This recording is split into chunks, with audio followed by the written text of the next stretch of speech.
What if the mysterious Kensington Runestone wasn't carved by medieval Norse explorers, but was actually a message left behind by time travelers? This seemingly outlandish possibility could explain one of archaeology's most puzzling artifacts and rewrite our understanding of both history and physics. The Kensington Runestone, discovered in Minnesota in 1898, has baffled experts for over a century. Its runes describe a Norse expedition in 1362, but its language contains peculiarities that scholars have long struggled to explain. What if these linguistic oddities aren't mistakes, but rather deliberate codes meant to be understood by future readers? Consider this. Time travelers, knowing they needed to leave a message that would survive centuries, might have chosen to disguise their communication as a Norse artifact. The stone's mysterious mix of medieval and modern linguistic elements suddenly makes perfect sense. It's a hybrid message crafted by people who knew both ancient and modern languages.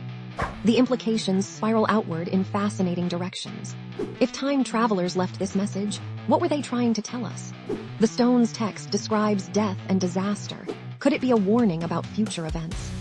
More intriguingly, what if there are other similar artifacts scattered throughout history, forming a hidden network of temporal communication? This scenario would explain why the stone's composition differs from typical Norse runic inscriptions. Time travelers would have used modern quarrying and carving techniques, while carefully mimicking medieval methods to maintain their cover. The stone's unusual geological placement, far from any medieval Norse settlements, might indicate strategic positioning for future discovery. But here's where it gets really interesting. If time travelers posed as medieval Norse explorers, did they interact with actual Norse people? This could explain some of the unexpectedly advanced knowledge found in certain Norse settlements. Perhaps some Viking sagas aren't just myths, but garbled accounts of encounters with time travelers. The implications for modern science would be staggering.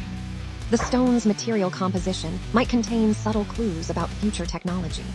Its very existence would prove that time travel is not only possible, but has already been achieved. Every unusual chemical trace or microscopic anomaly could be a deliberate breadcrumb leading to the development of time travel technology. This could mean we're living in a complex web of intersecting timelines, where history is constantly being subtly adjusted by temporal visitors. The Kensington Runestone might be just one visible node in a vast network of time traveler activities throughout history. Here's a chilling thought. What if the stone's discovery in 1898 wasn't accidental at all? What if its finding was orchestrated to occur at exactly the right moment to set specific historical events in motion? And if this is true, what other historical artifacts might actually be sophisticated messages from our own future, hiding in plain sight?